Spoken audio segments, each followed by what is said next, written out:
Welcome back to the channel, guys. Are you ready for an unhinged stream today? We're talking about the Guardian article. Hopefully, I should actually check to make sure I'm actually live on YouTube today, because yesterday I went live and YouTube blocked me. It wouldn't actually allow my video to go live. So I was talking to myself. Then I realized, I was like, this doesn't make any sense. YouTube blocked my live. It literally shut it down. All right. So it looks like we are, I think so. Can you guys see me? Am I actually alive? Am I alive? I am alive. Barely hanging on by a thread after this bullshit with the Guardian. But I think we are live. Okay. So I'm a couple minutes late because this thread just got sent to me and I had to check it out before I came live with you guys. But we're breaking down the Guardian article. You know, here's the thing. Every time I think I'm going to be the bigger person and just like step away because my nervous system can't handle this shit. Every time I think that, I get dragged back down into the depths of hell by Glamour, Blake, Ryan, and the Guardian. So we're going to break this down. We're going to look at it. I am once again lumped in with, radical right-wing Americans, which I'm going to say there's nothing wrong with being left-wing, right-wing. I love y'all. Wherever you are on the political spectrum, if you're here, you're good people, and I fucking love you. But I'm also not American. Oh, damn it. I should have had my Canada hat. I don't know where it is, actually. I think my dog hit it. But I should be wearing my Canada hat because they can't seem investigative journalists in the States. I guess the Guardian isn't American. Glamour would have been, but isn't the Guardian UK? Anyway, investigative journalists can't seem to get it right. But let's start here. Actually, let me say hi first. Hello, guys. Like the stream, Leo's always got my back. It's so nice to see you live. Oh my goodness. Hello, guys. It's so nice to have you guys here. Hello, bonjour. I don't think it'll be unhinged enough. Probably not. I keep saying, like, my nervous system can't handle this case anymore. I need to take a step back, but they keep dragging me in. Okay, this was sent to me this morning. Actually, let me give a breakdown what we're going to do. We're going to look at this. We're going to look at the Guardian article that has just raised my blood pressure. Pretty sure I need to go to the doctor and get some blood pressure medication. And then we're going to do something fun. Don't you guys think it would be fun? Because these people that keep writing these articles, they keep saying radical. They're not looking at the case. They're not looking at Justin's side. They're not looking at the receipts. They're not reaching out to any of the creators to get their opinions, to get their views. They're just linking to their content, taking quotes from them. And then Blake, with her times 100 rebrand and Seth Meyers rebrand, being a voice for women, I thought it'd be really cool to do some digging for the Guardian. I got you, Guardian. Don't worry. I'm going to do your job for you. And I thought it'd be really cool because the Guardian and Glamour are obsessed with my work on Nick Shapiro, which tells me I'm on to something. Hello from Ukraine. Oh my goodness. My last name is Foucault, and that is where my family is from, Ukraine. So hello. Not that Eve isn't my real last name, but my mom's maiden name is Foucault. Anyway, neither here nor there, but I love seeing people from Ukraine. I have never been personally, but my bloodline is from Ukraine. We're going to look at Nick Shapiro, and Blake keeps talking about how she's a voice for women.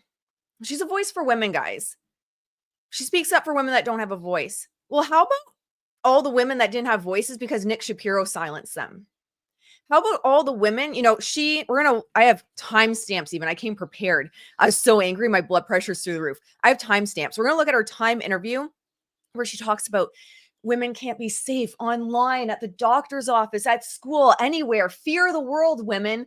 How about Airbnb, Blake? Your PR team, I would have died if her PR team was like, women can't be safe at the doctor's office or the dentist or the local equestrian center or Airbnb. Should have added that, because your crisis PR guy, Nick Shapiro, which all these platforms are obsessed with pulling my content about Nick because they're trying to discredit me. he silenced women. So we're going to dig into that as well. I thought it'd be really cool to look at the difference between Blake's words and the actions of hiring someone. And I don't care what anyone says, who you hire is a reflection of your values as well.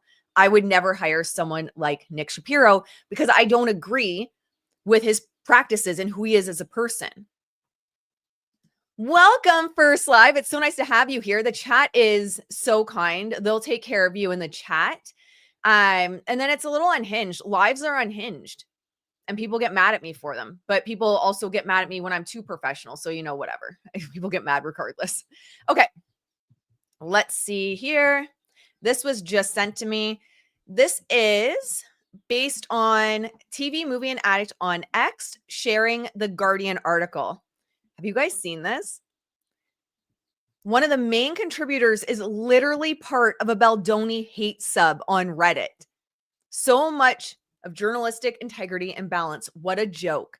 So if you look at this screenshot from Reddit, someone says, congratulations to Ofi Doki. The Guardian is huge. Also, this is a great article, really thoughtful reporting. And Ofi Doki says, thank you so much. I was so honored to get to be a part of this piece. And this person says, I'm thrilled for you. Excellent work. So this person, I don't know how much of a role, when we look at, they had a role in the article, how much of a role they had, what they did within it. But it looks like whoever was involved in the Guardian article, which is a hit piece on Justin Baldoni and everyone that's supporting him, is part of a hate sub for Justin Baldoni. So if that doesn't tell you someone's true motives, and there's another rabbit hole you can go down. I have videos on this. Reddit is still owned. I think it's 30% owned by Condé Nast, which also owns like Glamour, Vanity Fair, Teen Vogue. I can't think of all of them off the top of my head, but like it owns everything. 30% is still owned by Condé Nast. So, I've never really thought Reddit was fully unbiased as it is, but there you go. People involved with the Guardian article are on a hate sub for Justin Baldoni. My blood pressure. Okay, let's pull up the article. Like there's so many days where I just think I can't anymore. I can't get all worked up over these people, but sometimes I just have to. Okay. This is what the article is in The Guardian by Steve Rose, it looks like. Hey, Steve, how you doing? This video is for you. Stick around because I'm going to connect what Blake's saying to Nick Shapiro. It's the misogyny slop ecosystem, how Candace Owens and the American right declared war on Blake Lively. So it's the American right, except for Ashley Brianna Eve, who's actually Canadian and not American and not a mommy a MAGA mommy sleuth that the Glamour article called me. So much for investigative journalism. This is why, journalists want to complain about how content creators are taking over their jobs and everything. It's because of shit like this. People are afraid of this. Imagine Justin's blood pressure. I wouldn't be able to. The rage I would have. Ashley versus like work brain Ashley are two different people, which is why even, specialists in business and branding and marketing need specialists to help them sometimes, because I'd be in the hospital. I can see how he ended up in the hospital dealing with these people. All right. And I love how they keep pulling in Johnny Depp and Amber Heard. Remember, and I want to say, there's a couple ways you can tell when Blake and Ryan's PR ramps up. Number one is you start to get the bot accounts, and we can, if I remember, we'll loop back to my Instagram because I shared a story on my Instagram about how, I just dropped it. I didn't fight, but it's clearly a paid account. Number two, you're going to see suppression of content creators, which we're seeing over on TikTok. And number three, one of the big major red flags that Blake and Ryan are in the middle of a strong narrative control piece of their PR is you see articles start to come out that are very clearly paid. You see articles start to come out that are bringing politics into it. They just every once in a while throw politics into it when most of the people following the case aren't even American. There's right wing, there's left wing, there's people in the middle. If this case has done nothing else, it has brought people together. It has blurred the lines of politics. So anyway, remember Johnny Depp versus Amber Heard. If you thought that was ugly, wait till you see Blake Lively versus Justin Baldoni. As the stars of It Ends With Us swap lawsuits over claims of SH, the conservative media has picked a side and it's not pulling any punches. How good can you be at your job? Like, at least leave me. I don't care if they link me, but leave me out of it if you're going to take the American route, because I'm not American. And there's nothing wrong with being American. I grew up on a border city. The US is basically my second home. Rarely has a film been so unprecedentedly named as It Ends With Us. This domestic abuse drama was released in August 2024 and was a huge success, earning over $350 million worldwide. But that wasn't only the beginning. What has followed is an off-screen. Okay, we don't need to read all this shit. Let's just go down. Okay, they summarize the case. Okay, so then they start to bring many Hollywood figures and organizations have come out in support of Lively. Who has come out in support of Blake Lively and maintained that support other than Paul Feig, who has a financial vested interest in supporting her, other than Ari Emanuel, who has a financial vested interest in supporting her? All of the ex-co-stars that came out supporting her have been very silent since. So I'd like to know who these people are. But America's right wing has taken an inordinate interest in the case and is overwhelmingly siding with Baldoni. Sorry guys, we can't do a British accent like Donna, a Daily Dose of Donna tried to do, which was really good, but I can't. I'm sorry. It would make it funnier because I think The Guardian is a UK based, but no, I don't do accents. Fox News, for example, has run nearly 80 stories on the case on its website this year. Joe Rogan mentioned it on his podcast, accusing Lively and Reynolds of trying to take over the movie. I mean, who is this again? Steve. Have you read the legal documents? And then there's Candace. Like, I love how when they try to discredit something, it's like, well, Candace is here. Oh, interesting. That Ophie Dokie is stealing Shasti Flaw's content and reposting. Then when Shasti reported to YouTube, Ophie cried she's a woman and this is her income, was being attacked by another. What is going on? People are unhinged. So then they bring Candace. Like, here's the thing. If you want to create a PR campaign to try and discredit a movement, bring Megyn Kelly and Candace Owens into it. But the problem is people are becoming smart. People are becoming critical thinkers about the media. We have ChatGPT for crying out loud. We have X and YouTube and TikTok and IG. Like, this shit of just being like, well, Candace is speaking about, so, there you go. Must be right wing. Doesn't work anymore. But, you do you for clicks. And then there's Candace Owens, who has discussed the case at least 25 times this year on her YouTube show and podcast. Good for her. Eagerly responding to each new development in granular detail. Owens' allegiance is unambiguous. She has proven herself not to be a kind person, she said of Lively in January, and that's largely due to the fact that she is a modern feminist. I think Blake has proven herself to be a less than kind person. I genuinely don't understand what is going on right now. I do wonder what kind of timeline we've entered, like the multiverse. I'm a Marvel fan. I'm a big dork. I'm a nerd. And I just feel like in 2025, we walked through this like split in the timeline and, we're in the upside down or something, when is the new season of Stranger Things coming out? All right. So they drag Owens into it. Owens boosted her following considerably, appealing to viewers, predominantly female, who may have little interest in right-wing politics or knowledge of her more extreme beliefs, which range from, and they list all the reasons why she is problematic. So I think that, so what you're telling me, The Guardian, is y'all are just jealous because you're not pulling in the clicks that people like Candace are. Traditional media is dying, and someone like Candace or Megyn Kelly or other content creators that are gaining traction is just a reminder that legacy media is dying, and it kind of sucks, right? It's okay. It'd be better to do some shadow work and some mindset work than do puff pieces like this. All right. Another right-wing commentator with a newfound interest in the case is Megyn Kelly, the former Fox News presenter. In February at the Conservative Political Action Conference, Kelly made Lively Baldoni the central topic of her onstage presentation.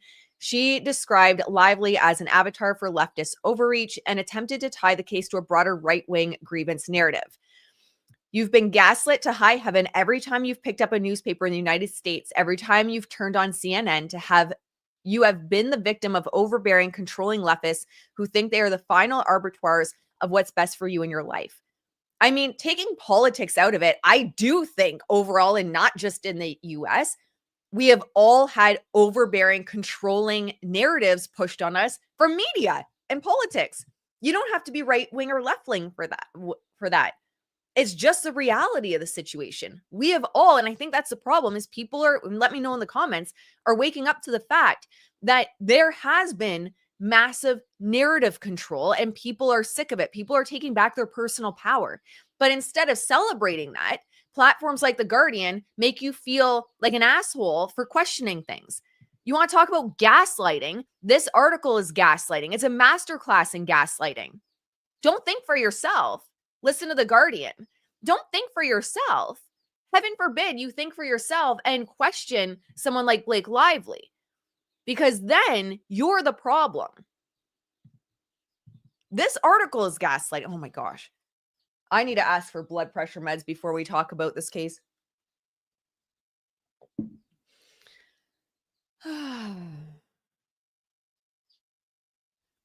Wait, who's this? I thought we just said Ofidoki was in the Justin Baldoni hate. I am so confused. Anyway, in the same way the manosphere has used male-oriented sports and fitness content as a gateway into far-right politics, some are seeing this new celebrity focus as a way to draw women down the same path and calling it the women's sphere. Where have you guys heard it called the women's sphere anywhere? What? What? Is anyone actually saying that? You guys have to let me know in the comments. Is anyone actually saying that? Because I object. Mostly because it's really corny. Taking to heart Andrew Breithart's famous, what? Politics is downstream from culture. Oh, okay. Politics is downstream from culture. The right's goal has long been to take back the culture. As self-tagged conservative influencer Abby Shapiro, sister of right-wing commentator Ben, proclaimed in a 2020 YouTube video titled Conservative Women, It's Our Time. There's always going to be political back and forth. It has nothing to do with the case. I used to think that sounded really silly, says feminist YouTuber Ofidoki of Shapiro's message. Now all I think of is Nick Shapiro, by the way, but apparently not.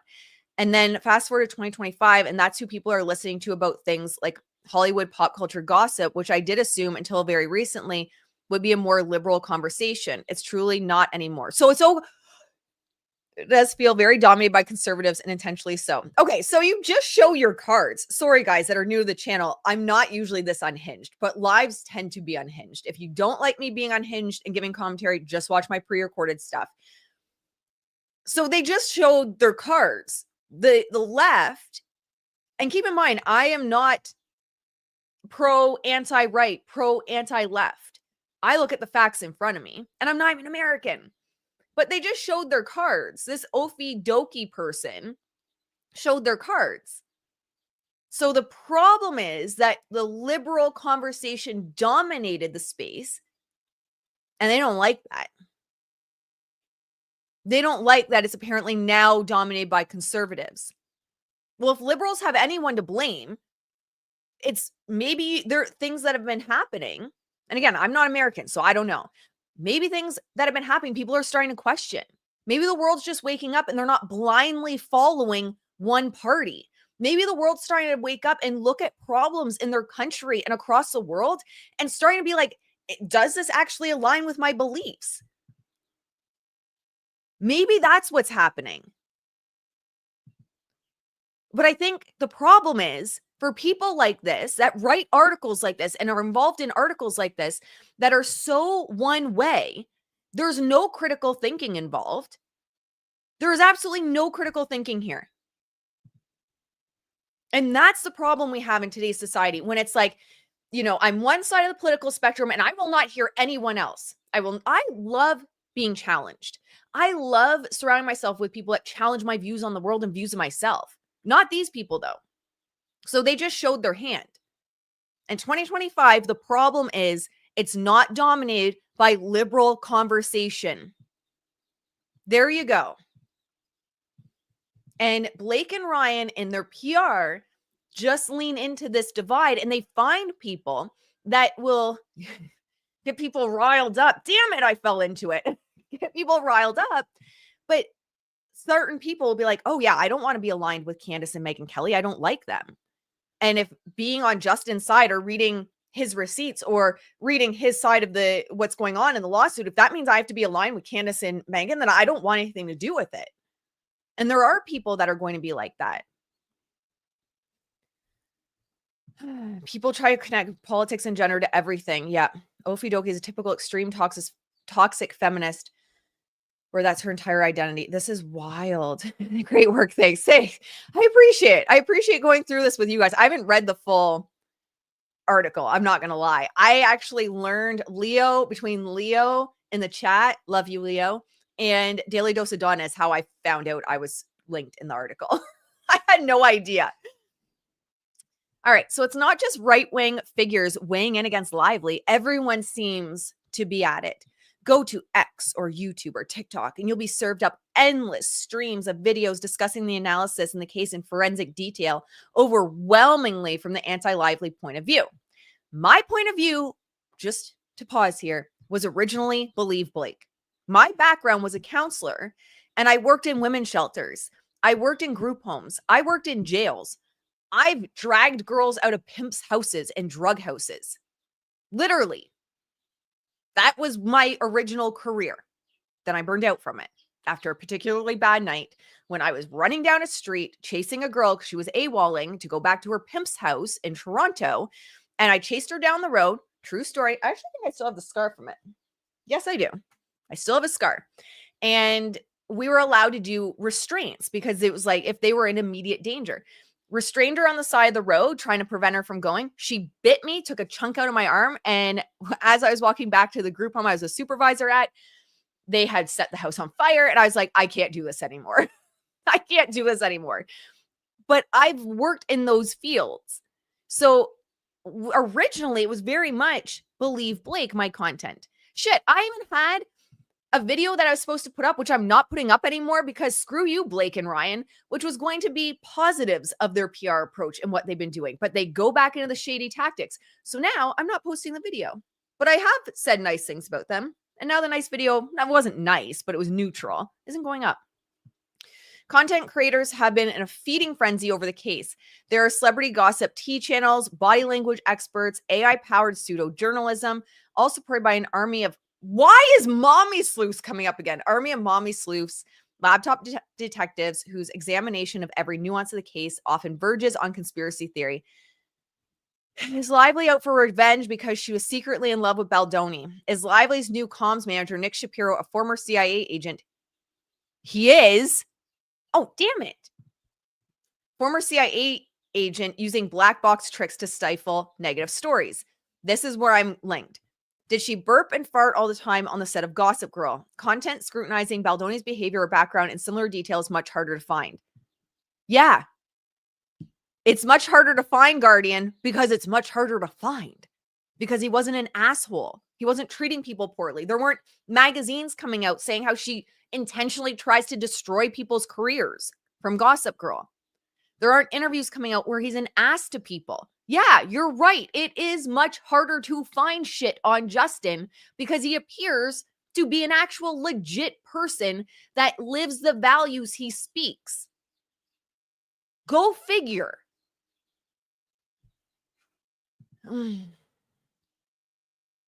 So Nick Shapiro is a former CIA agent. He is not boots on the ground, that type of CIA agent. Okay. I have lots of videos. I think I actually link them in the notes, the description of this video. I have 3 videos on him already. So yes, he was involved and employed by the CIA. He was involved in the Hunter Biden laptop cover-up. His role within that was to frame a certain narrative and get it out to journalists he had connections with. That was Nick Shapiro's role in terms of the Hunter Biden laptop, Russian involvement in the election shit. Nick Shapiro's role was to frame a certain narrative and bring that narrative to connections he had with journalists. I've had people say, even Justice for Justin people say, oh, but he doesn't have those connections anymore with the CIA. I've never claimed he has government connections, but those journalist connections never go away. And I would argue is proving my point with how they've been able to steamroll SEO, search engine optimization on Google. I would say the fact Blake and Ryan are everywhere on Google, including under Justin Baldoni's name, is damn proof that he still knows what he's doing. And not only that, Nick Shapiro, don't worry, we're getting there today.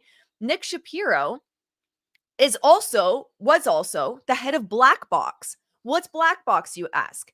Well, it was a team with Airbnb that covered up ending, like if people's lives were ended at Airbnb properties, Nick Shapiro paid people off, made it go away, made sure it didn't get in the news. If people were SA'd, issues with children, covering up bodies, bullet holes, et cetera, guess who was the one covering that up? Nick Shapiro.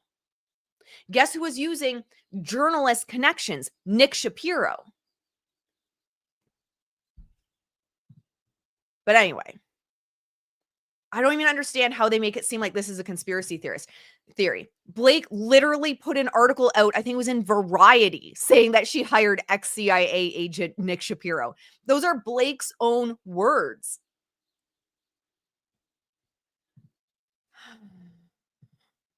So they linked a new blind item that came out. Doesn't say anything we don't. So they linked to this video, which I think's hilarious because I have my Canada hat on. They're such idiots. But anyway, so they linked to my video.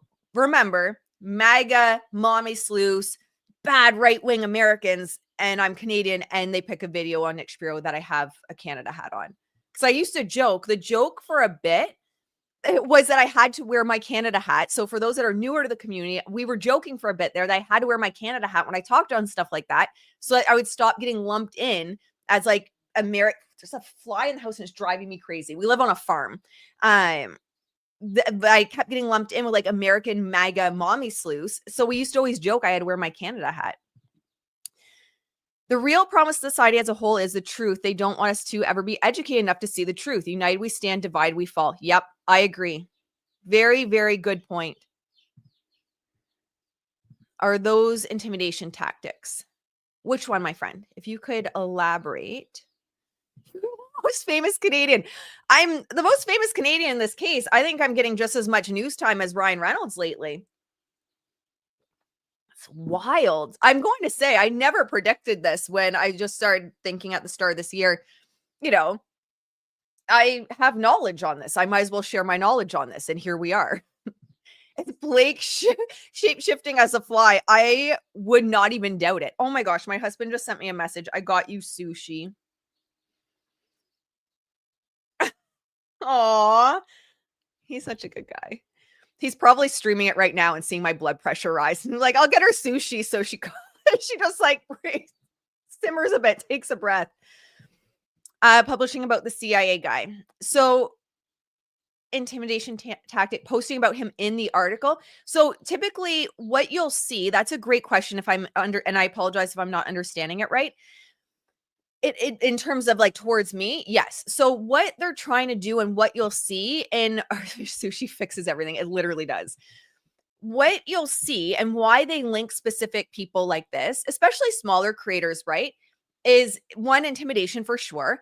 But two, you try to discredit people. So what I've noticed is it's a lot of pro Blake or paid Blake articles that really have an issue with me talking about Nick Shapiro. I'm pretty much the only one that's talked about him. Now, it did tank my channel.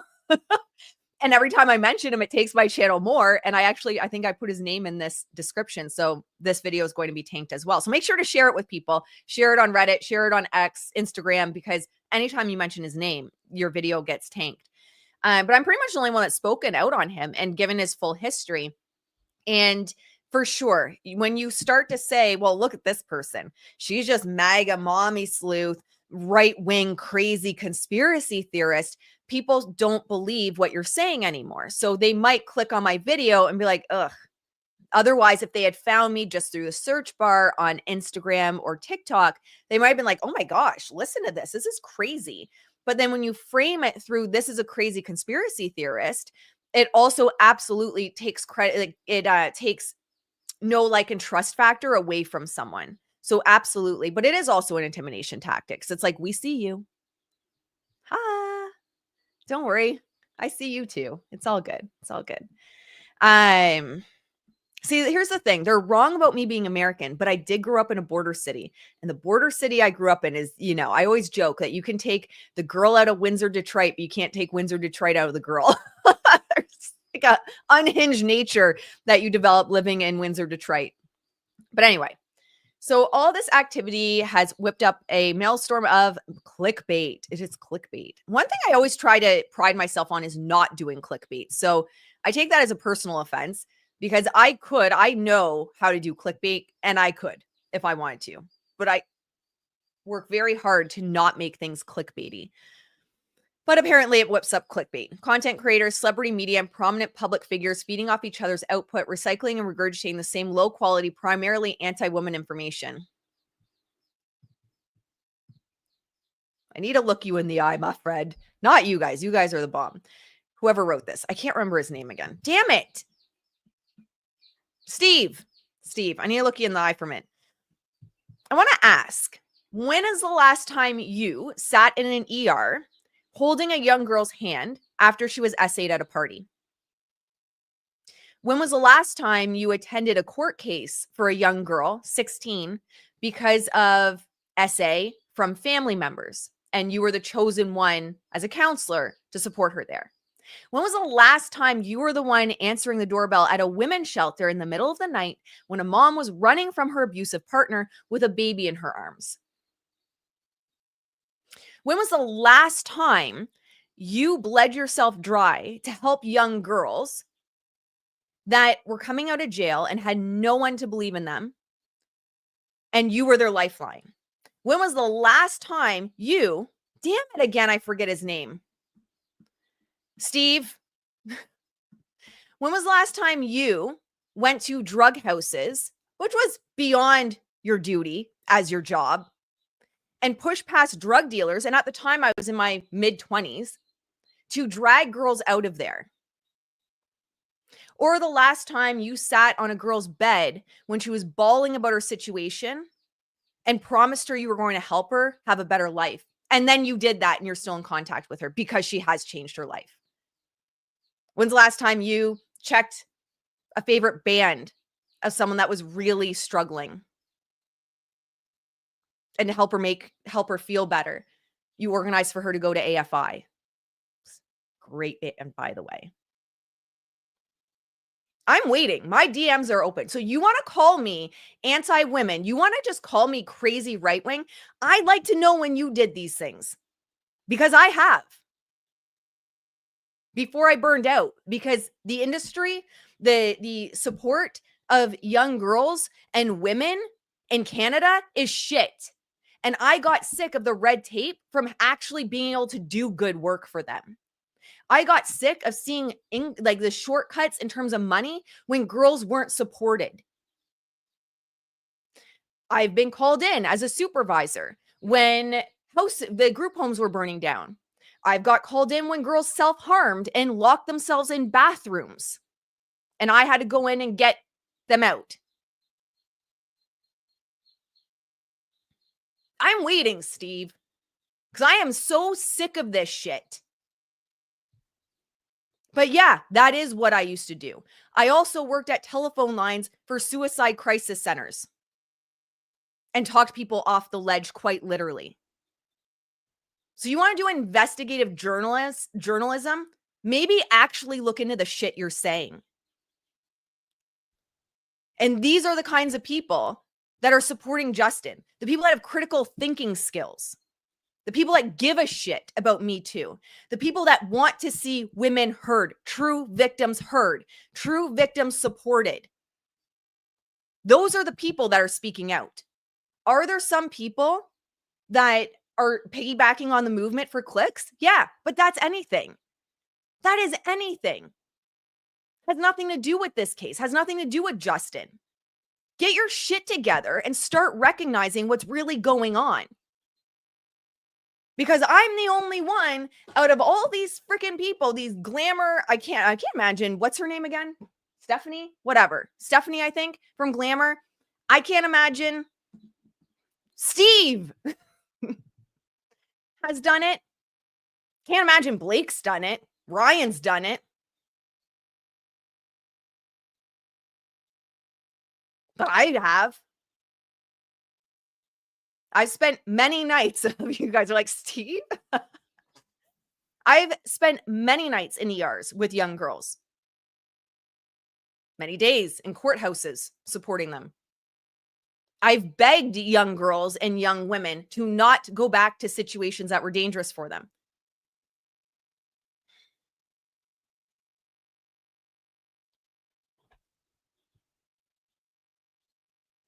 Y'all should be so ashamed of yourselves. Not you guys. This. We're standing against Steve. Steve's the one I'm guessing that wrote this. Sorry, Steve, if you didn't write this, but your name's on it. Because Steve and people like Steve, the chick that wrote the Glamour article, are saying that we're just doing this for clickbait. That we're all right-wing, crazy-ass people that just want to destroy women.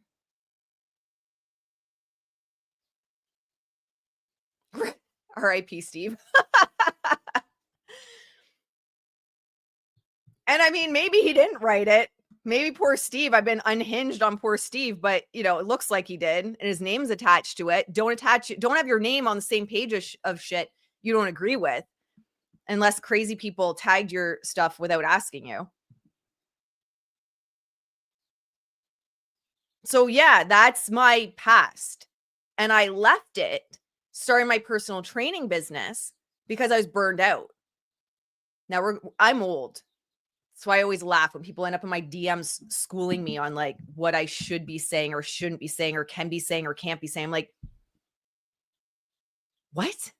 I'm not 20 or 30 or even 35. Wish I was. I'm at the age where it's like when I was a kid and I used to say to my grandma, how do you not know how old you are? Yeah, I'm at that age. But this is a common PR tactic for Ryan and Blake and supporters of Ryan Blake. And I would not doubt that these are fed articles, they're fed topics, they're fed this.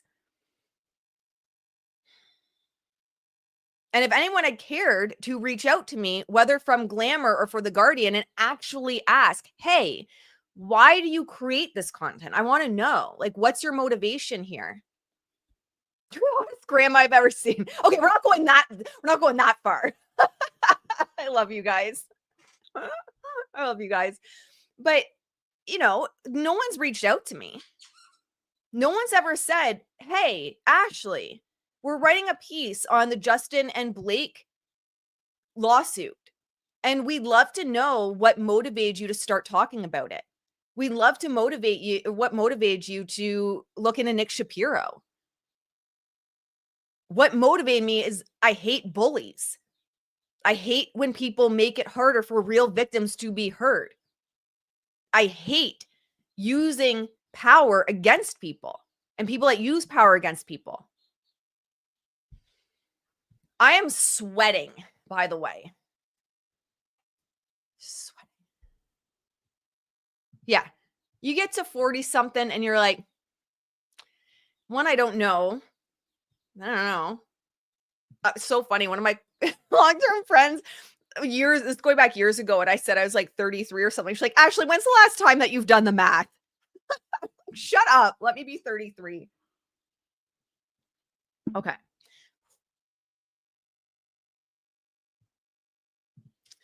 Were you in Windsor in the early 2000s? I was a student at University of Western Ontario in London, Ontario back then. Probably. So 2008, I left Windsor to go to Australia for a year. So yes, I was. And I had a lot of friends in Ontario that went to Western Ontario, University of Western Ontario. So yes, those are my old haunting grounds. Stomping grounds, haunting grounds. I don't know. Probably haunted them too. But anyway. But yes, I left in 2008, went to Australia for a year, and then came back to Canada. All right. Do we really need to read more of this shit? All right. We'll go a little bit further. As an example, she points to a clip. Oh, where are we again? Oh, Okie Dokie or whatever this person's name is. For example, she points to a clip followers of the Lively Baldoni case will doubtless have seen several times. An interview Lively did while promoting a Woody Allen movie in 2016 in which she was judged to have been rude to Norwegian journalist Kjersti Flaw. Flaw says, congrats on your little bump to Lively, who was pregnant at the time. Congrats on your little bump, Lively replies to Flaw, who is not pregnant. The amount of people who have recirculated that clip and who have spoken about that specific interaction, and then they'll make 20, 30 minutes of contents about it, and their audience will eat it up because they also thought she was really rude in that clip. Well, she was. I mean, we all have bad days. I'm rude sometimes, but like apologize. She could have even reached out when this all became public and be like, shit, sorry, I was an ass. I was having a bad day. But Blake seems to have a lot of bad days where she's rude to people. So I don't know. And it's like, if everybody wasn't recycling that clip, you wouldn't have known about it because that happened 10 years ago. Okay, so I see. So not only is Okie Dokie, or whatever her name is, her problem is that liberal media isn't dominating narrative control anymore because of Megyn Kelly and Candace Owens, but also upset about old clips of Blake making the rounds. But they wanted old clips of Justin to make the rounds, and they wanted people to uncover things about Justin that were unflattering. So you can uncover things that are unflattering about Justin, but not Blake? Got it. Okay. It's mental gymnastics, but I'm trying to keep up. Probably misogyny slop has always existed, Doki says, citing figures such as Anita Hill or Monica Lewinsky who were vilified in the pre-digital media age. I genuinely think this fly is Blake. Oh, that's going to be clipped now for the next hit piece. But I feel like around the time of Depp versus Heard trial, there was this real increase in social clout, almost of making fun of women who are alleging abuse. All right, so they just keep going, talking about this. They're getting into Johnny Depp. You know, another that's very common to see is this Justice for Justin and Blake Lively being compared to Johnny Depp and Amber Heard. I'm not reading all of this shit. This is really long and bullshit. All right. So that's the article. Is basically saying, essentially what Steve is saying is that if you support Justice for Justin, you are a right-wing extremist and MAGA mommy sleuth who is a conspiracy theorist and hates women. So there, I've summarized it for you. That's the article. This is wild. All right. What I am going to do, fucking fly. What I am going to do though, because Blake has shifted her whole PR approach. Her PR approach now is a voice for women. And so thanks to The Guardian, I've, hadn't thought about connecting these dots, but they really inspired me to connect these dots. So let's look at Blake Lively's Time 100 speech. I should have pulled up Seth Meyers. I'll see if I can find that clip as well. And then we'll learn a little bit about Nick Shapiro, because she hired someone that his job was literally to silence women and victims. And you might say, and you might argue, but yeah, that's not her. It's someone she hired. You're not really going to hire someone against your values. I don't believe so, at least. And if you do, that also tells me everything I need to know about you. Because people that hire me, even the people, public figures that reach out and big names that reach out, it's always because of my values and what I stand for.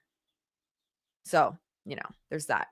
But let's pull up.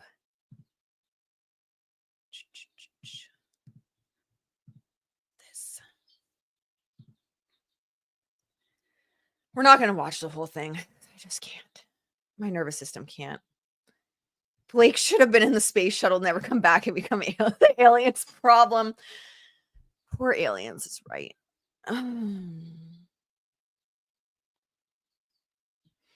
Guys, Blake is having a great year. Source, trust me, bro. Pretty much. All right. Time for having all of us. Thank you so much for having me here tonight. To be an honoree amongst you all, as well as those who have come before, is surreal and deeply significant. In a time where the most valuable currency seems to be anger, it feels like an act of defiance to commune and celebrate all the good that is alive in the world.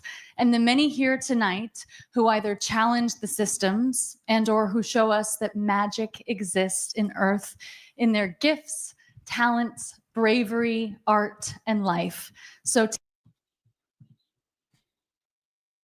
right on cue. I'm not usually so shady, but they've just got me riled. I'm sorry. Actually, I'm not really sorry. Tonight, I applaud each of you.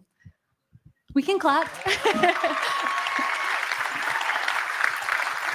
Have you guys seen that? The full piece where she tries to clap? Okay, we have to watch that again.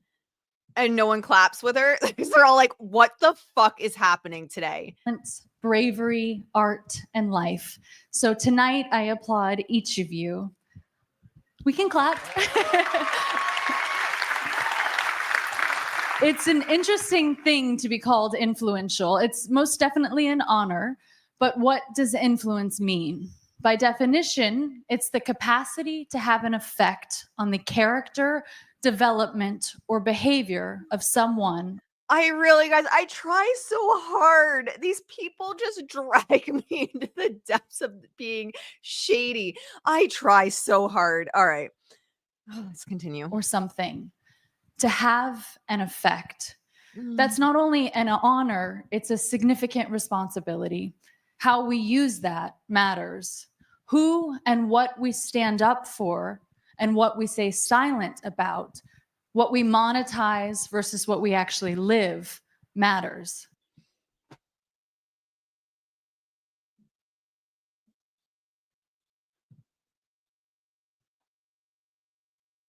I don't even know how to provide commentary to that. So she said nothing during It Ends With Us. Her company, Maximum Effort, was in charge of the marketing for it. So don't come in here with the excuse if she was just doing what she was told.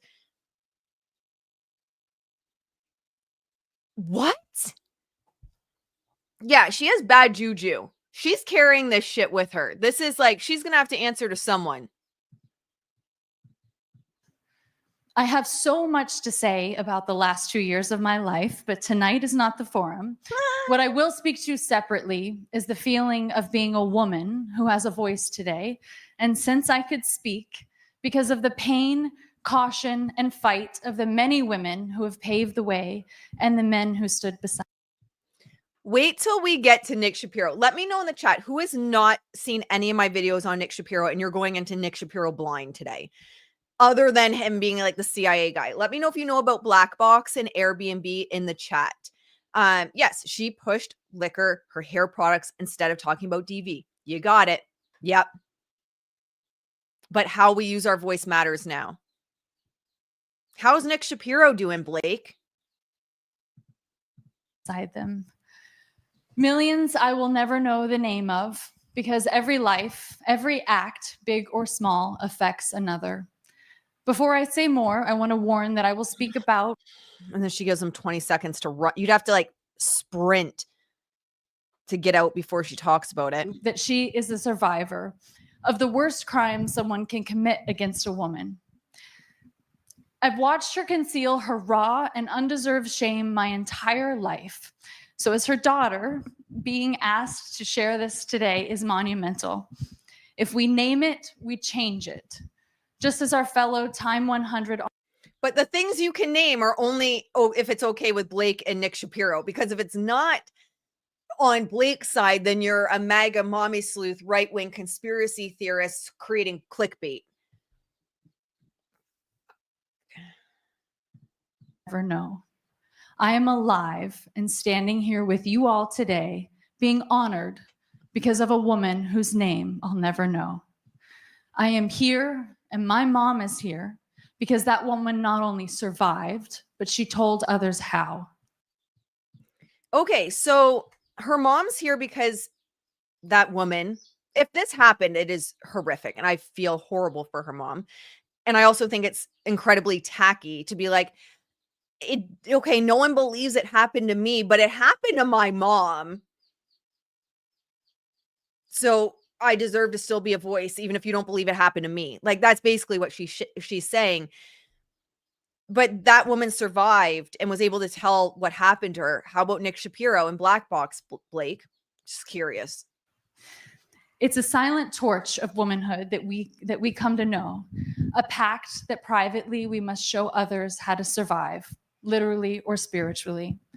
We don't let our daughters know, but one day we break their hearts by letting them in on the secret that.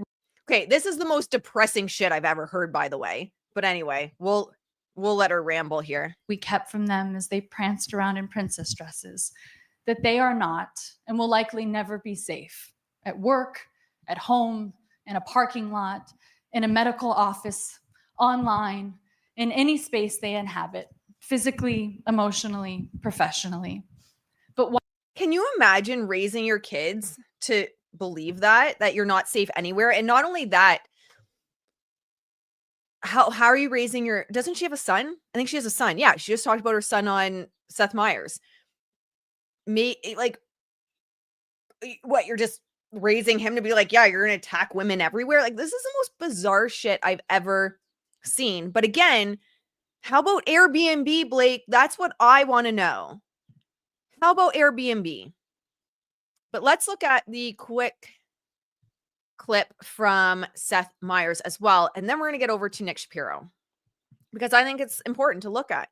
And I hadn't thought about tying this together until The Guardian dragged me into it. Welcome back, everybody. Our first. He's loud. All right. So this is Seth Meyers' interview with Blake. You have to go home and tell Ryan, like, I have bad news. No, it was like, baby, I have something to tell you. We're going to talk about it here, and we're going to forget it ever happened. Gotcha. Okay? No, but it was, Emily is a changed woman in this movie. She's, Damn it. I didn't do any timestamps. Hopefully I can figure out where.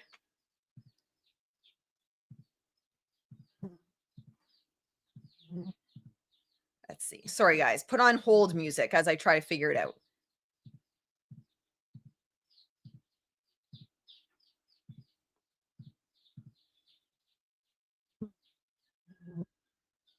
Okay, so she does talk to about the little girl. Yeah. It's boys are crazy. Yeah, I feel like it's good to have them first. Yeah. Because then when the girl shows up, you're like, oh, thank God. Yeah. No, but my little boy's so romantic. When I walk in, he goes, Mama, my love. Oh, he's just like, oh, he's just a dream. I mean, like, they're chaos. It's chaos at all times. Do you feel as though he was more loving than your daughters were at that age? Well, I know it's different. It's just different. Like, he's just like. All right. So boy mom, which I always thought was like a jab at content creators like Candace or even Donna of Daily Dose of Donna, who always talk about, like, I'm a boy mom. Oh, and then she lies about her daughter's birthday. She pretends she doesn't know anything about astrology. Okay. Yeah. But it is nice though, because they're honestly, I mean, it's no surprise I've had like a pretty intense year, and like they're just my lifeline. Like, no matter what day I'm having, I have to be Disneyland every day for them. And so it's like, it's the best. I mean, it's chaos, but it's yeah. Yeah. I mean, you mentioned you had an intense year. I'm maybe not as totally informed about it as other people. But I'm thrilled you're not doing Weekend Update right now, because you would be quite informed. Okay. So it's good. Yeah. But were I to ask you about it, I imagine you're in a situation where you can't say much. Yeah, I mean, what I can say without going too into it is that this year has been full of the highest highs and the lowest lows of my life. And I see so many women around afraid to speak, especially right now, afraid to share their experiences. And fear is by design. It's what keeps us silent. But I also acknowledge that many people don't have the opportunity to speak. So I do feel fortunate that I've been able to. And she didn't use her voice once. The It Ends With Us marketing was all about like grab your friends in florals. It was about the outfits. It was about everything other than DV, quite literally. But now she has a voice because she was forced to have a voice, not because it's who she is. She was forced. Her PR team was like, the silence is deafening that you still aren't saying anything about women and DV and victimization of women, etc. Like, the silence is deafening, Blake. You got no choice. You got to start talking about it. But she had, like, it's just all PR. The way she stutters it's trying to make her more relatable. It's struggling to find my words because it's so hard. It's scripted right down to the stutters. And right it's down the to women who everything. have had the ability to use their voice that's kept me strong and helped me in my belief in my fight for the world to be safer for women and girls. It's a pretty simple thing, but nothing. Thank you. Pretty simple. Pretty simple. So why didn't you talk about it? But let's now, so we know she wants to be a voice for women. She wants to help women that have been victimized. But who's doing her PR? Let's pull it up. Funny thing is, when she released that he was her new PR person, it was totally a released article that she put out. They used the same fucking picture that they have in the expose about Airbnb. You can't even make this up. You can't, like, they literally use the stock image that was used in the expose piece on Airbnb. All right, so buckle up if you don't know about Airbnb, but there's Nick Shapiro, her crisis PR guy. And here's the thing, Nick Shapiro isn't so much someone that his experience lies in like fixing things externally. Nick Shapiro's a specialty, if you will, from both the White House and from his time at Airbnb was to make sure things don't see the public light. So I always say with Nick and people like Nick, what you're more asking yourself is like, what is never making it out? That's more what you're looking at with him. And of course, narrative control, suppression techniques, fluff pieces, et cetera, et cetera, et cetera, et cetera. But, he's going to be more of the person you hire when you don't want things to hit the public. Airbnb blackbox team pays guests and hosts millions after incidents in rental properties. Reports have revealed that Airbnb has been spending approximately $50 million a year to keep serious incidents in its rentals out of the press through the use of a blackbox team. Who ran that? Blake's PR guy. So you want to tell me that Blake is all about being a voice for the voiceless, and it's simple, really. It's simple. Just being a voice because I'm just such a good person. It's so simple to me. It makes so much sense. But she goes and hires him.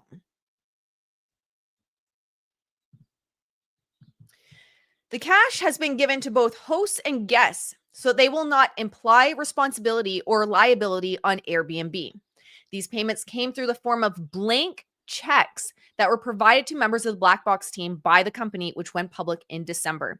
They didn't want the shady ass things that were going on in Airbnb to impact it going public. To impact the bottom line. The Black Box consists of around 100 agents across the world. Many of these agents include those with military emergency services backgrounds. Nick Shapiro, pictured above, former National Security Council advisor to former President Barack Obama and Deputy Chief of Staff at the Central Intelligence Agency. Also, I've had like Blake's supporters try to be like, he was basically a janitor. Janitors are not deputy chiefs of staff. They are not formal National Security Council advisors. Are you okay? if you can actually say that that makes any logical sense, that he's basically a pencil pusher, that he's basically a janitor, okay. So Nick shared and described his experience with the black box team as similar to the White House Situation Room.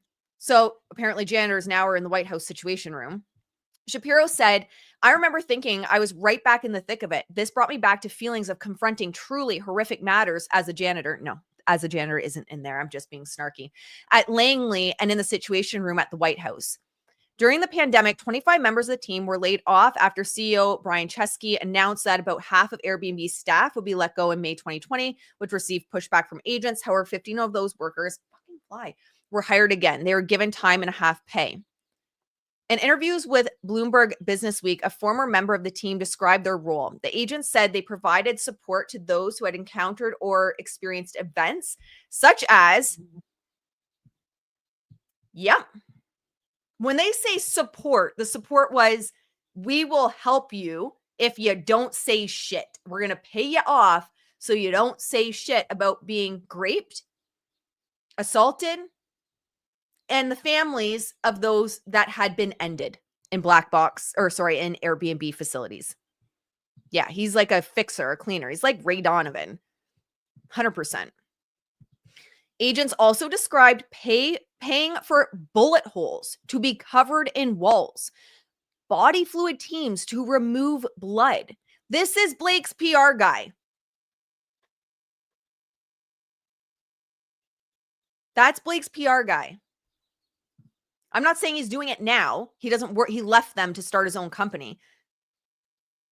But this is who she hired. The money also went towards counseling, STI testing, flights to ship people back to the country they came from, basically, new accommodations, health costs, and more to keep them out of the press.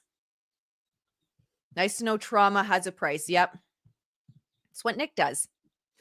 Agents described meeting with hosts who had found human remains and guests who had to run or hide from perpetrators while they were staying at Airbnb.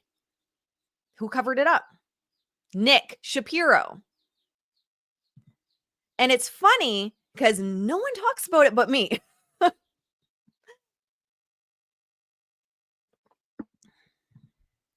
In one incident, Airbnb paid an Australian woman $7 million for a rape that occurred on New Year's Day in 2016. Airbnb flew the woman's mother to the US from Australia, flew them home, and offered to pay for health and counseling costs. She received $7 million 2 years later in an agreement that she would not sue Airbnb or the host of the property where she was raped. I've actually had a lot of listeners of the channel, viewers of the channel that are Australian reach out and say, I never knew, like it didn't hit the news here. This wasn't something we knew about. Another agent reported an incident in which a guest was found naked in bed with the host's daughter. Look at the age there. 7. Nick Shapiro's PR guy was in charge of making this go away, of making sure it didn't hit the press. That's not me making up shit. Like, this isn't a conspiracy. This isn't me saying anything that isn't public knowledge. This article literally says he was in charge of it. The exposés that were done, he worked for the team, and this is the shit that they did and covered up. So don't, I'm not a conspiracy theorist. If any of these investigative journalists did their own work and actually investigated the things they claim to be investigating, they would have found it's not hard to find this. You type in Nick Shapiro Airbnb and it's there. Yeah, and 99.9% of what the CIA does never makes it to the public. Exactly. Or anything really, like some of these big businesses and the stuff that goes on behind the scenes. Absolutely. Because of people that are able to control the narrative. Let's pull up the other article. I had no intention on bringing any of this up, but they want to go there and call people that support Justin conspiracy theorists, women hating conspiracy theorists. I wonder how many of the victims at Airbnb were women, Blake and Nick. Got stats on that? Airbnb has secretive. So again, he left this. So this is 2021, June 15th, 2021. He left this team to start his own business. So he went CIA, Airbnb, his own business to do this privately. Airbnb has secretive black box team paying out $50 million a year to keep disaster stays out of press, and gives staff blank checks to help rape victims and clean up dismembered human remains.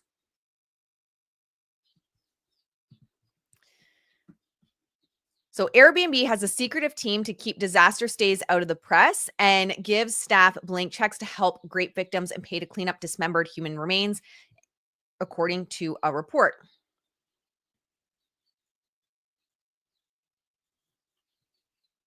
To be fair, the cover-up from the press is not that bad. The tampering with criminal aspects should be covering it up so people don't know that this is happening at Airbnb.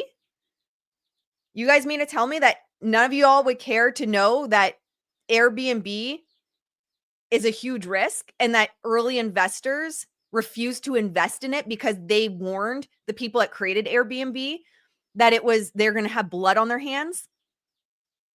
You guys, and maybe you're speaking about something else, but to keep it out of the press isn't that bad. That's how we find out about things. I think blood is on people's hands when shit is kept out of the press. Because how else are you going to find out? How are you going to find out that people are being attacked, assaulted, murdered, shot at Airbnb if it doesn't make the press? That is absolutely a problem. In my opinion, people don't have to agree with me. My opinion, that is a massive problem to keep this out of the press, because then you guys don't know. And then you go and stay in Airbnb property and you realize they have no safety measures, where quite literally in the exposés that were done on Airbnb, early investors were like, no. Early investors in Airbnb had said, you will have blood on your hands. That's a direct quote. That's not me making shit up. So they were warned from the get-go that the business model they had created would create blood on their hands. And they not only went forward with it anyway, but covered up the blood so that they could keep making millions of dollars. You guys should be pissed that this shit goes down. People with Airbnb money, you in danger, girl. Yeah, if things don't get out in the open, how does it get fixed? It doesn't. The short-term and even court cases, who's going to, no one's searching court cases for people being assaulted at Airbnb. So yeah, keeping it out of the press is a huge problem. The short-term property rental company, which went public in December, has spent an estimated $50 million every year on payouts to hosts and guests when things go wrong. And we'll pull that up as well, the Bloomberg Business Week article. The team, known as Blackbox inside the firm, so Airbnb gave them that name, is made up of around 100 agents, Dublin, Montreal, Singapore, background military emergency services. Team members have the power to spend any amount tackling the worst crises at their rentals, including, again, assaults, deaths, etc., providing support to guests and hosts, and also working to keep the incidents out of the public eye. The revelation of the team's existence and its power to keep the worst incidents out of the press raises questions about the scale of shocking incidents taking place at Airbnb properties and the company's ability to ensure safety of its guests and hosts. I can imagine if one of you guys had a family member that was murdered at an Airbnb and then you realize this was a problem, you'd be pissed.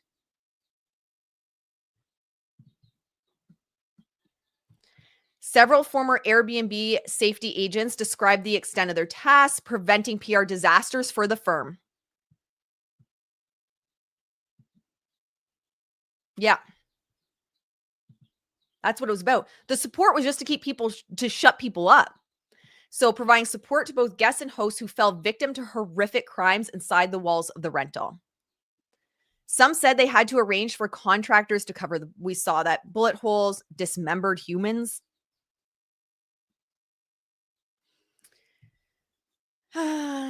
Nick again. There he is. Nick, who has since left the role, told Bloomberg the crisis facing the company reminded him of the White House Situation Room. And that's the direct quote that he said again. Because keep in mind, he also hid things in the CIA that they didn't want to get, either didn't want to get to the news, or like he did, and this is not a political statement. Every time I mention this, I get someone in the comments being like, I hate that you're bringing politics into it. I'm not even American. I don't care.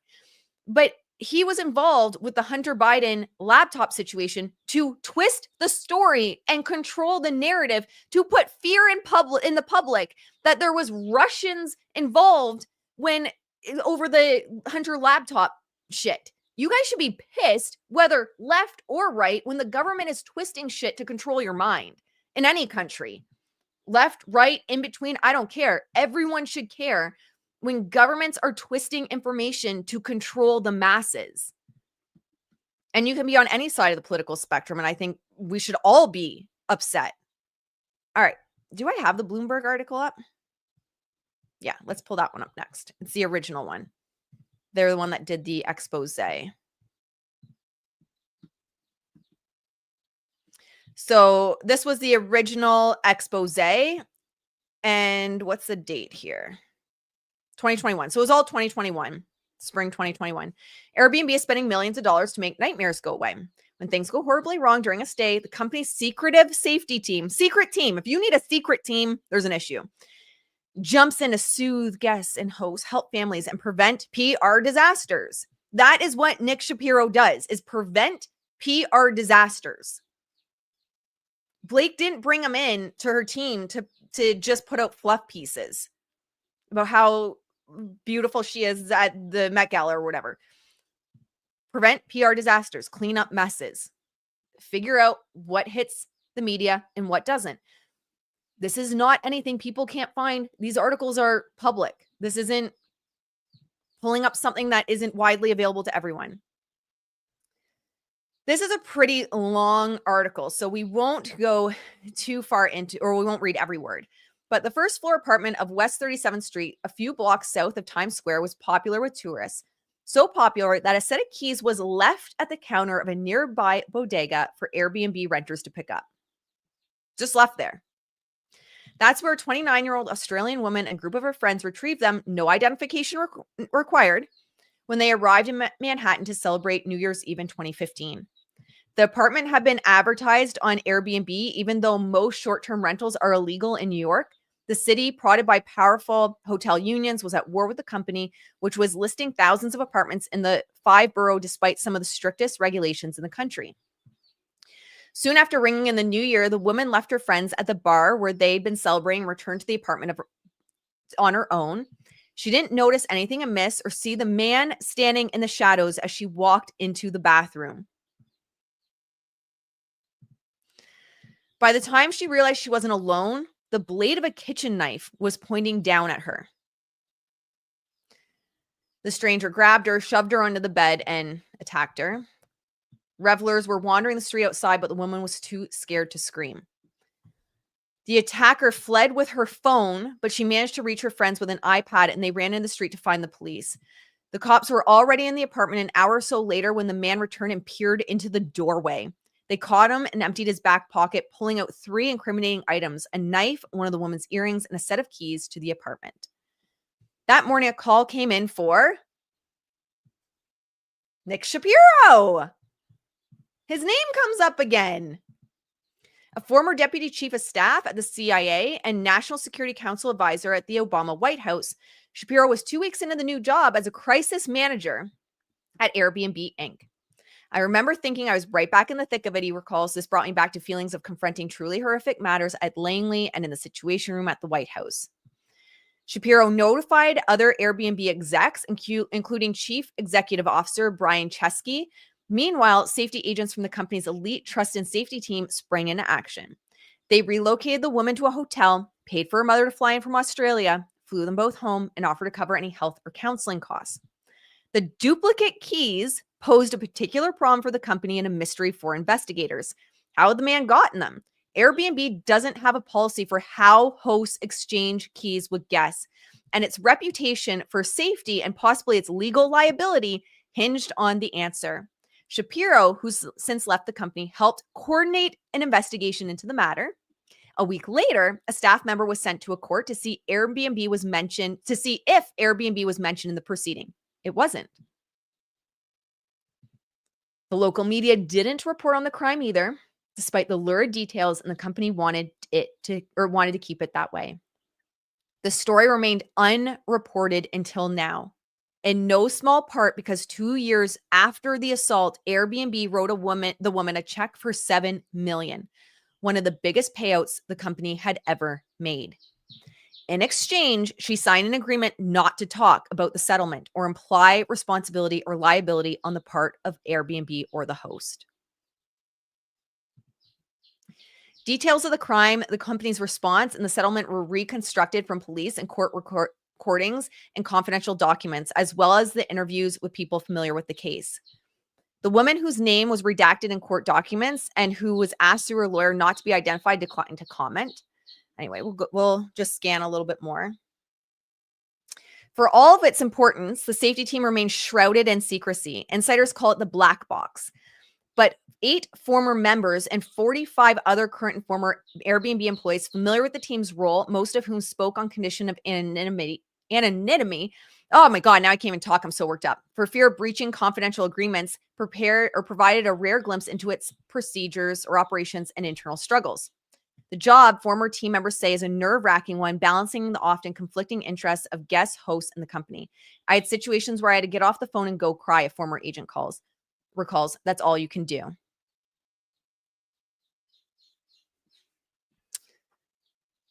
Founded in 2008 by design students Chesky and Joe Gebbia, along with engineer Nate Blikarski, Airbnb has grown from a funky couch surfing alternative to one of the biggest hospitality companies in the world, with 5.6 million listings, more than the number of the rooms, and the top 7 hotel chains combined. Yeah, I'm not arguing about shit still happening. This is sickening, and I don't think there's any shit still happens that can make what Airbnb has done right. But I'm not, like, you guys can see this as just fine. I'm not going to force anyone to see it as a problem, but I can't see how shit happens is a way to excuse what's going on here. It's $90 billion market value. The share price has doubled since the company went public in December. Just shows how much progress the founders have made and wooing investors since their Raymond days. One of the first Silicon Valley venture capitalists they pitched was Chris Sacca, an early backer of Instagram, Twitter, and Uber. After their presentation, Chris later recalled he pulled them aside and said, "Guys, this is super dangerous. Somebody's going to get raped or murdered, and the blood is going to be on your hands." He didn't invest. They were told from the get-go that there would be blood on their hands if they moved forward with this. They did anyway. Why? Money. At the end of the day, how much was it? 90 billion? Where is it? 90 billion market value. 50 million to shut people up. Worth it. How are these crimes happening? Well, they talked about one of the issues, right? There's no rules over keys. If you go and stay at an Airbnb, there's nothing against you making a copy of the keys, and now you can get in when other people are there. There's no safety procedures. There's no company policies to keep people safe. No background checks of hosts. Nothing. It's a free-for-all. So you might rent an Airbnb and the owner of the place is a crazy murderer. No background check. There's nothing. Or the person that was there before you has nefarious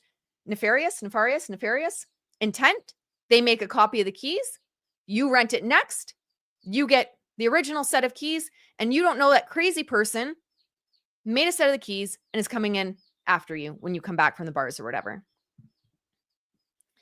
There was no safety procedures, nothing. And so, as it was said, this is super dangerous. Someone is going to get attacked and blood will be on your hands. So, anyway, that is Nick. So, he was involved in this.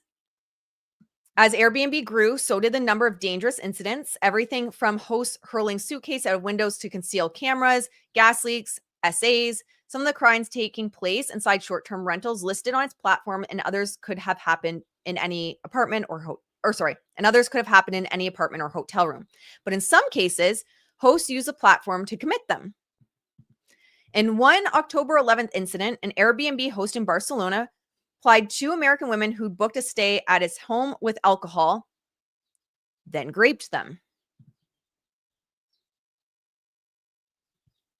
So there is one example of how it happens. When the women went to the public the next morning, the host threatened to upload videos of the attack to the internet if they didn't drop the case, according to local media reports. Police searched the apartment and found hundreds of similar photos of other victims. He received a 12-year sentence. Airbnb, which declined to comment about the case for the story, paid the 2 women an undisclosed amount of money and banned the host for life. So, there you go. Also super common to find hidden cameras in Airbnb bathrooms.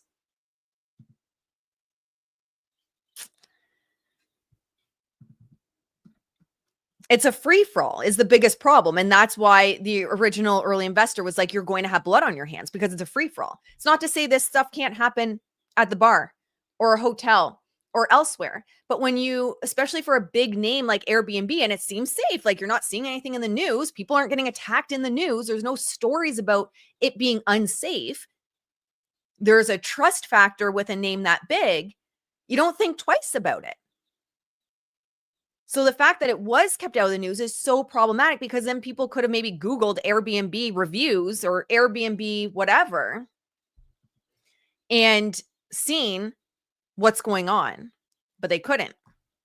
By 2016, the safety team was overwhelmed with calls, many of them minor in nature, and Airbnb started training contractors and call centers around the world to handle the flood of complaints. Airbnb says that fewer than 0.1 of stays result in a reported safety issue, but with more than 200 million bookings a year, there's still a lot of trips with bad endings. Only the most serious problems are transferred to the internal safety team. So, you just like get killed. Then Nick Shapiro steps in. But anyway, this article is horrific. It goes on quite a bit.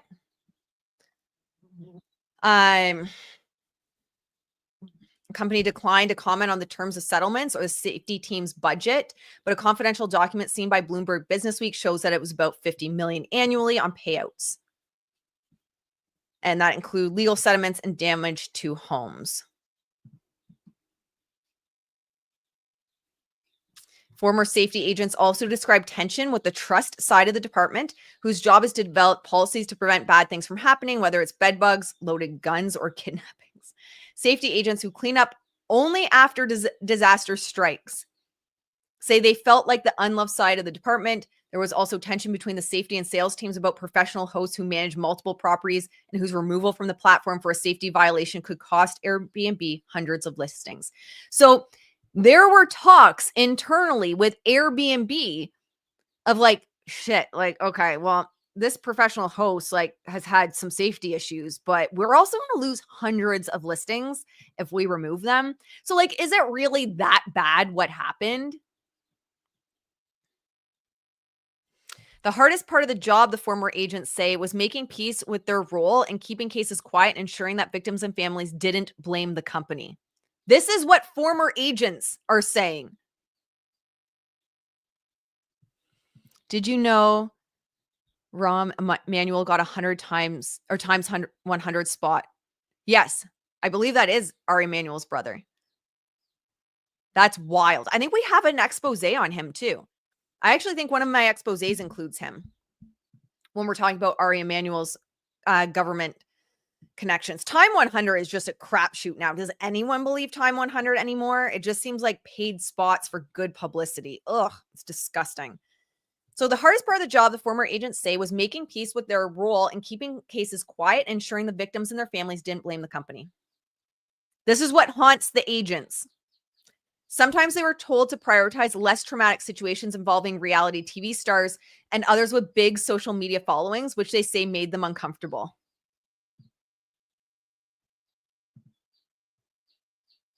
So Airbnb staffers and the black box team, Blake Lively's PR guy was the head of, were told less traumatic situations for reality TV stars and people with big social media followings that might go to Instagram and be like, guess what happened at Airbnb? Got priority. Because how fast can word spread? Brett, the Airbnb spokesperson, says that all safety incidents are treated appropriately and consistently.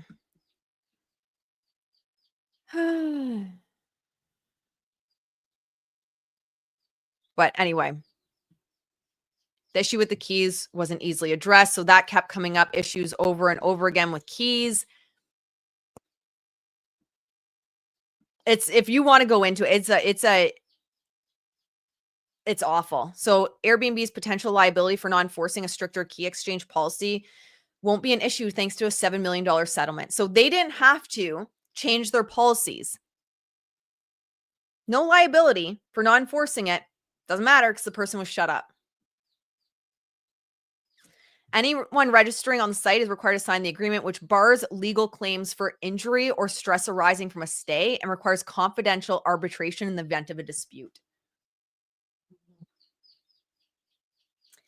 Former safety agents estimate the company handles thousands of allegations of SA every year, many involving rape. Yet only one case related to an SA has been filed against Airbnb in U.S. courts, according to a review of electronically available state and federal lawsuits. Victims' lawyers say the terms of services are an important reason. So anyway, this is just disgusting. I agree, Mel. It's disgusting.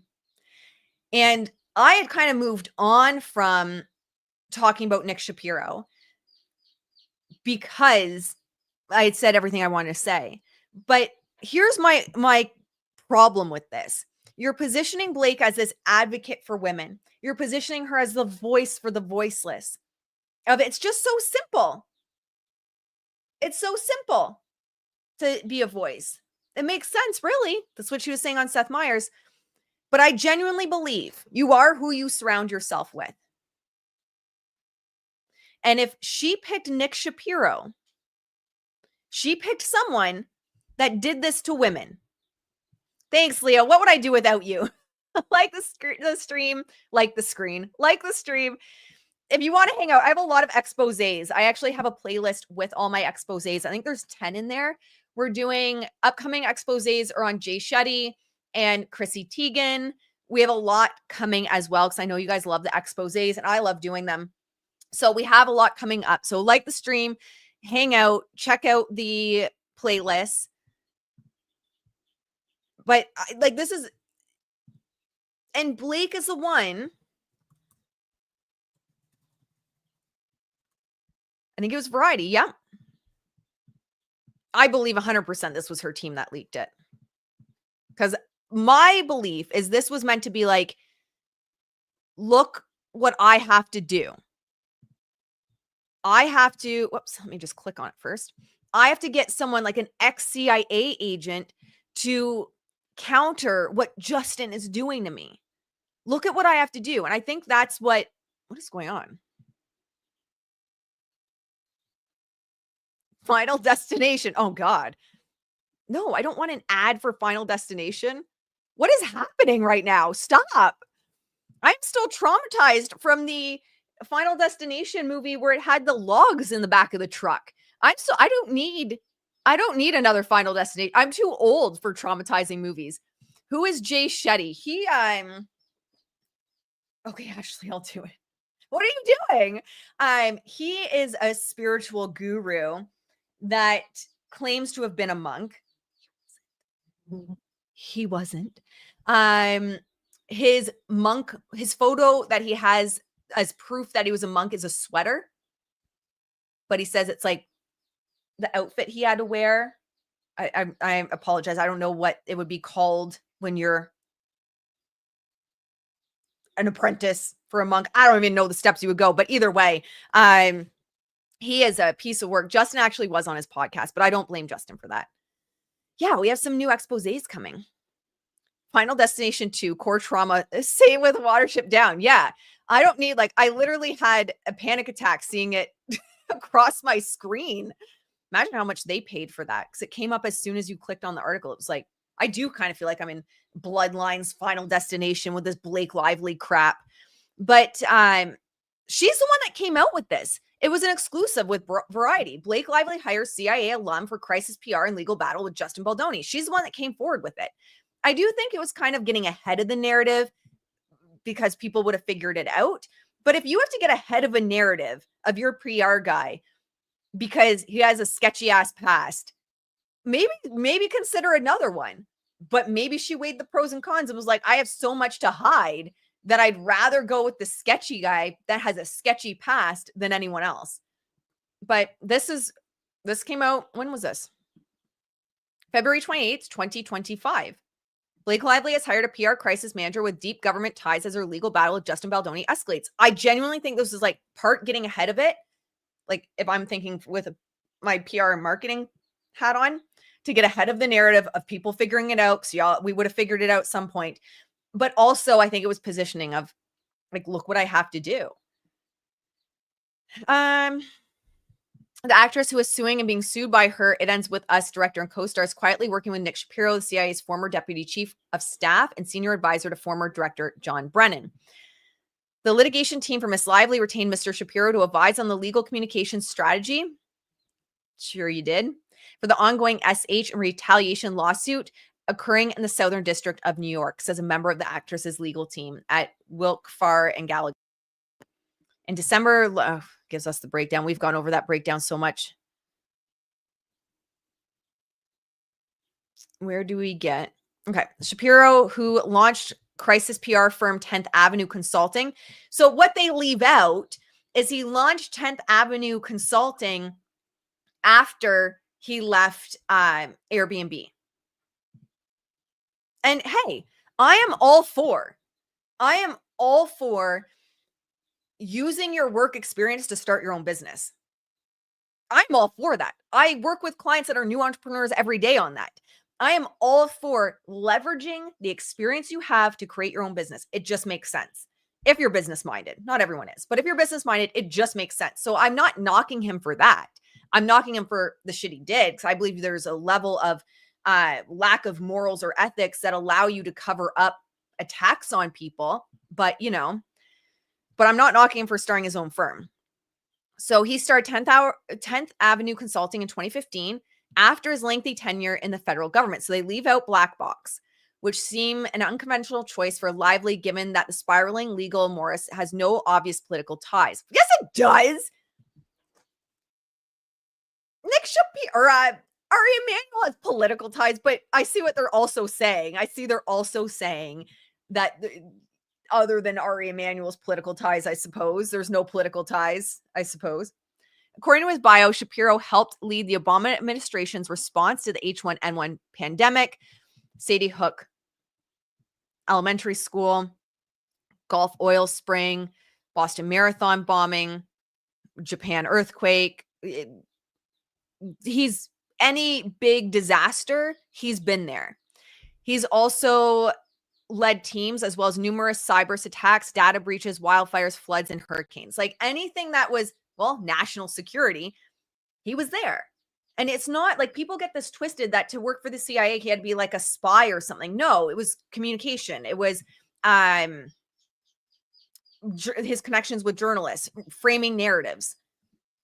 Shapiro is not without controversy, so they call it out. He was one of a group of 51 former senior intelligence officials who signed the widely cited and subsequently criticized 2020 open letter stating that the Hunter Biden laptop has all the classic earmarks of a Russian information operation. What they leave out, though, as well, it's very selective, right? What they leave out is that he was the one that Brennan went to reach out to his journalist contacts. So, and this is available on Google. You can literally find it.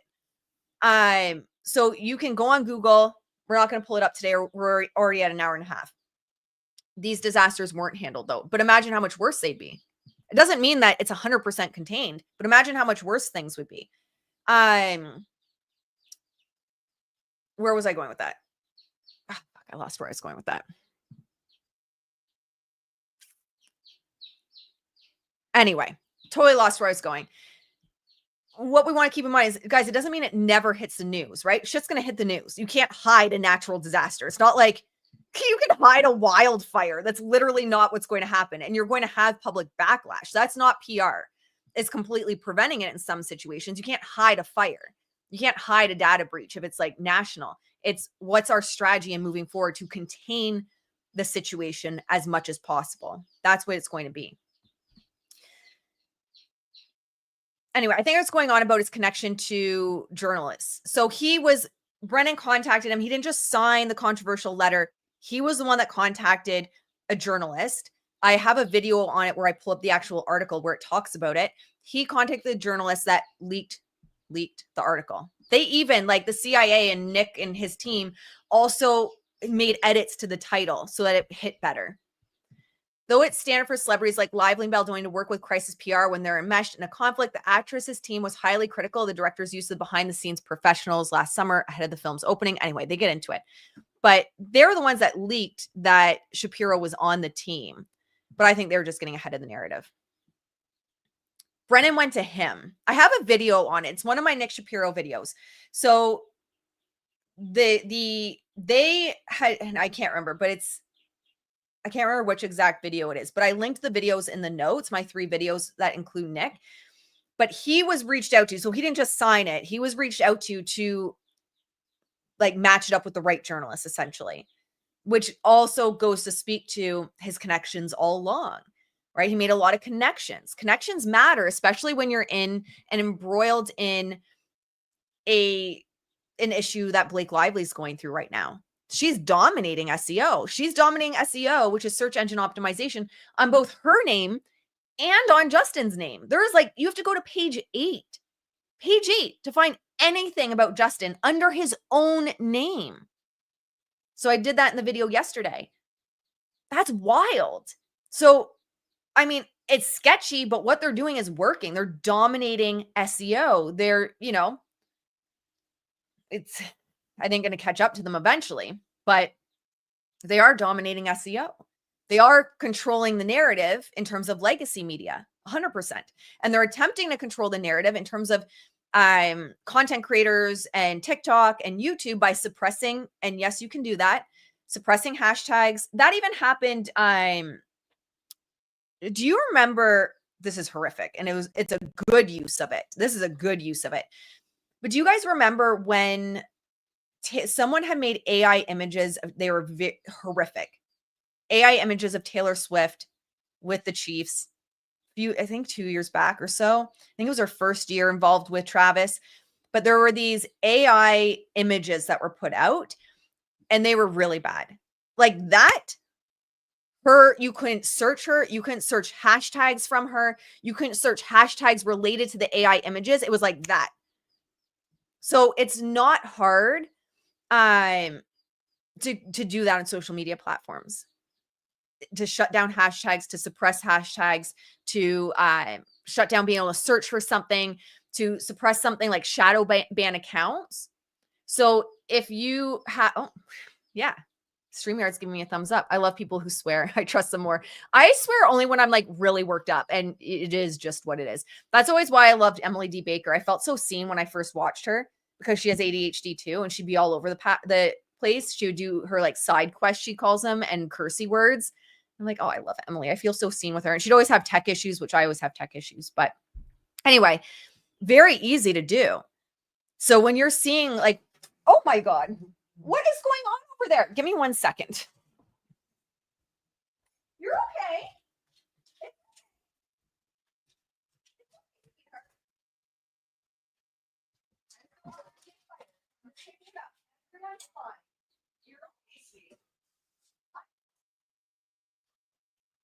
Oh, babies. Okay, mom's gonna have to wrap it up now. Okay, so you got to wrap. Okay. Sorry, the dog somehow pulled down my bearded dragon's light. I have a bearded dragon, And I didn't want a fire to start because those lights are hot AF. So I had to run and contain the situation. I do a crisis response in the house. Dogs or chicks. You're like, which one? Can you hear the chicks? Can you guys hear them? They distract me so much. But yeah, there's chicks that haven't stopped talking to you. Tony, you want to say hi? Give me here. Hi, Julia. You can come say hi too, baby. But yeah, so narrative control on platforms like TikTok aren't hard. You're getting so big. Ooh, mommy's not gonna be able to pick you up soon. Say hi, please. Say hi, please. My name's Tundra. Yeah. So those that have been around since the start of the year, my husky passed away, Alaska. And then we got Tundra. And then we got Tundra. Because I need a husky boy in my life, hey, sweetheart? All right. I think that's, now that the puppy's up, I don't know how much longer I'm going to be able to go. But yes, that suppression on social media platforms is something that can be done as well. My brother has on a husky. I never saw myself with a husky. And then we rescued Alaska, which was our husky that passed away earlier this year. And I just fell in love with them. They're so goofy. Are you a goofy boy? Yes. You're so good. You're so good. Yes. All right, my friends. I think that's all I have for you today. It was it was a stream. It was unhinged at times, but just be aware of the propaganda that happens. Pieces like that, they're pushing a certain narrative. Yes, hashtags can be suppressed, content can be removed. Like I said with Taylor Swift, it was like that. Mind you, again, that was a good way to suppress hashtags. That was a great way and great use of the control that platforms have over content and hashtags and topics, because those images were horrific. But you couldn't search them. You couldn't even, if you typed in anything to do with those images, they had suppressed everything Taylor Swift until it was under control. Let's stay the whole afternoon. I love hanging out with you guys. I do have to get some stuff done for clients today, though. Yes, you're so sleepy. We're so sleepy. But I do love hanging out with you guys. You guys are the best. Steve got Ash killed in this live, yeah. But anyway, guys, it is always such an amazing time hanging out with you. I love hanging out with you guys. It's one of my favorites. We'll go live a lot more. I stopped for a bit there. We'll go live a lot more on more of the trending topics. For anyone that's new here, lives tend to be unhinged. I bounce around, share my thoughts as we go. I hang out in the chat with everyone. But if you're looking for something that's a little bit more linear, although I don't think I'm ever fully linear, the pre-recorded content is your jam. All right, my friends, it was so nice to hang out with you guys today. Thanks for hanging out. Don't forget to like and share, especially that we talk so much about Nick Shapiro. No doubt this video is going to struggle now. And I will see you guys in the next one. Bye, guys.